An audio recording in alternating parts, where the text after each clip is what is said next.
ঘরে যদি থাকে এই ধরনের কেক, তাহলে এই সুন্দর এই রেসিপিটা তৈরি করে নিতে পারবেন খুব সহজে।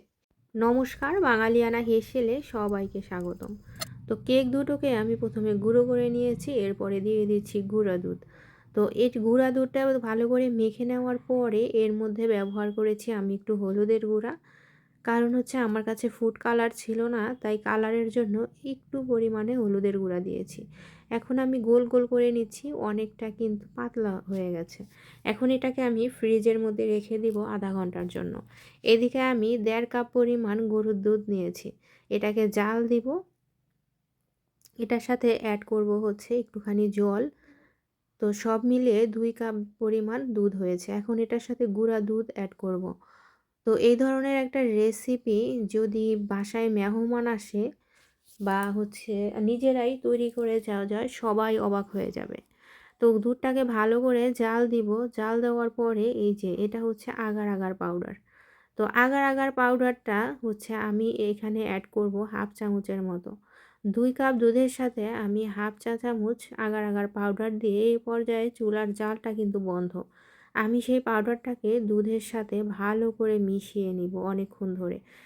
পাউডারটা গরম দুধের সাথে দেওয়ার সাথে সাথে একদম দলা পেকে যায়, তাই হচ্ছে এটাকে ভালো করে মিশিয়ে নিতে হবে। চাইলে আপনারা ছাঁকনিতে ছেঁকেও নিতে পারেন। এইদিকে আমি নিয়েছি হচ্ছে ডিম। এটা হচ্ছে ডিমকে আমি ভালো করে ধুয়ে রোদ্রে শুকিয়ে নিয়েছি। তো এই ডিমের মধ্যে আমি ডিমের অর্ধেকটা পরিমাণ দুধ ঢেলে নিচ্ছি। এই যে এভাবে আমি অর্ধেক পরিমাণ ঢেলে নিব। তো এখন আমি ফ্রিজ থেকে সেই ইয়েটা বের করে ফেলবো, যেটা আমি কেক দিয়ে মেখে রেখেছিলাম। তো এখন আমি এটাকে একটু গোল গোল শেপ করে নিব। তো হাতেই আমি একটা গোল শেপ করে একটা দিয়ে দিচ্ছি। যেহেতু এটা এবড়ো থেবড়ো ছিল, তাই হাতে আমি হচ্ছে একটু গোল করার চেষ্টা করে সেটাকে হচ্ছে ডিমের মাঝ বরাবর দিয়ে এই যে দিয়ে দিচ্ছি। আর হচ্ছে একটু চাপ দিয়ে বসিয়ে দিব দুধের সাথে। এতক্ষণে আপনারা বুঝে গেছেন যে আমি এটা কি তৈরি করতে যাচ্ছি। তো গোল গোল হাতে করে গোল বানিয়ে নিয়ে, মানে এটা হচ্ছে ডিমের কুসুমটাকে বানিয়ে নিয়েছি।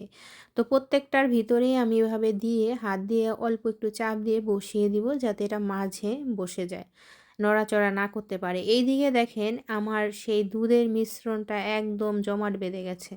এখন কি আর করা, আমরা হচ্ছে এখন বসিয়ে দিব। তো এখন আবার একটু জাল দিয়ে পাতলা করে নিলাম। তো পাতলা করে এর মধ্যে ঢেলে দিচ্ছি। আর এইটা গরম অবস্থায় ঢালতে হবে, ঠান্ডা হয়ে গেলেই এটা জমাট বেঁধে যায়। তো একটু সাবধানেই ঢালতে হবে, গরম থাকে। তো এভাবে করে আমি সবগুলো ঢেলে নিচ্ছি। তো ঢালার পরে এগুলোকে আমি হচ্ছে ফ্রিজে রেখে দিব। বাইরে রাখলেও কিন্তু এটা জমাট বেঁধে যাবে। তারপর একটু ফ্রিজে রেখেছিলাম।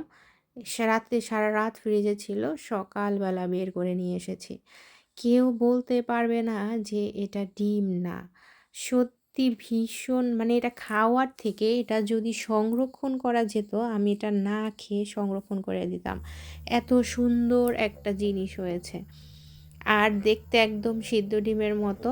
শুধু চায়নারাই হচ্ছে নকল ডিম বানাতে পারে না, আমরাও কিন্তু নকল ডিম বানাতে পারি। তো এই রেসিপিটা দেখে অবশ্যই খুব সহজেই কিন্তু এটা তৈরি করে নিতে পারবেন, শুধুমাত্র যদি ঘরে থাকে সেই আগার আগার পাউডারটা। তাহলেই কিন্তু এই সুন্দর স্পেশাল মিষ্টির রেসিপিটি বানিয়ে নিতে পারবেন।